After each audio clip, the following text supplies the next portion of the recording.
You want to pile up sand onto a circular area of radius R. The greatest height of the sand pile that can be created without spilling the sand onto the surrounding area is mu is the coefficient of friction between sand particles. Let us suppose sand is being poured from this point. So we will have the sand piled up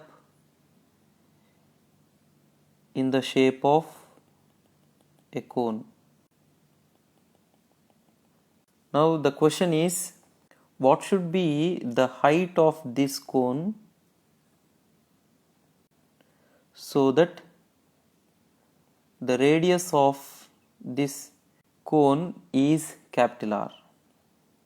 Let us suppose that semi-vertical angle of this cone as pi.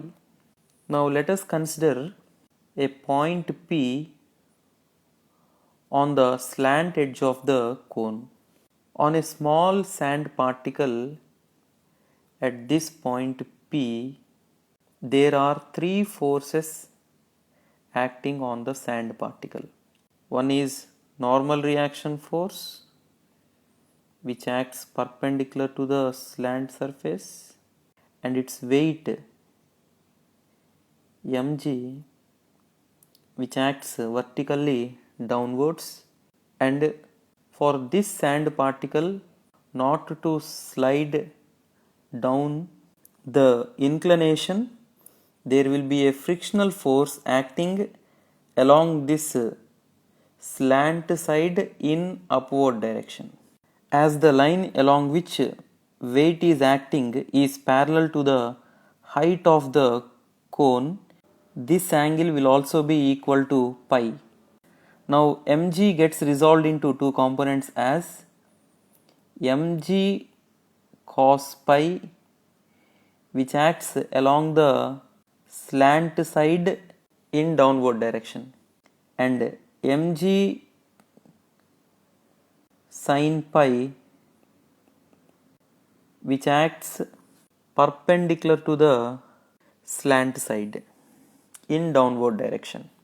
Now from this FBD we can write N is balanced by mg sin pi and mg cos pi is balanced by frictional force.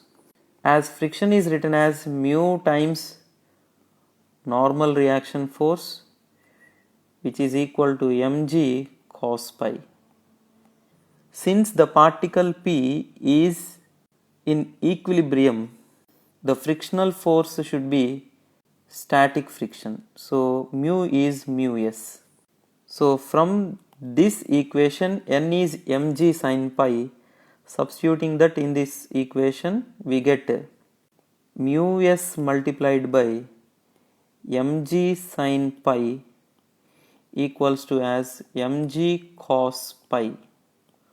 On simplification, we get tan pi is equal to 1 upon mu s. From triangle AOB, we can write tan pi equal to as r upon h. So from these two equations, we can write r upon h equals to 1 upon mu s. So this implies h is equal to mu s times of r. In the problem, mu s is given as mu, so h is equal to mu times of r. Therefore, for the sand to be in the radius of R, the greatest height of the sand pile that can be created without spilling is mu times of the base radius of the cone. Therefore, the correct option is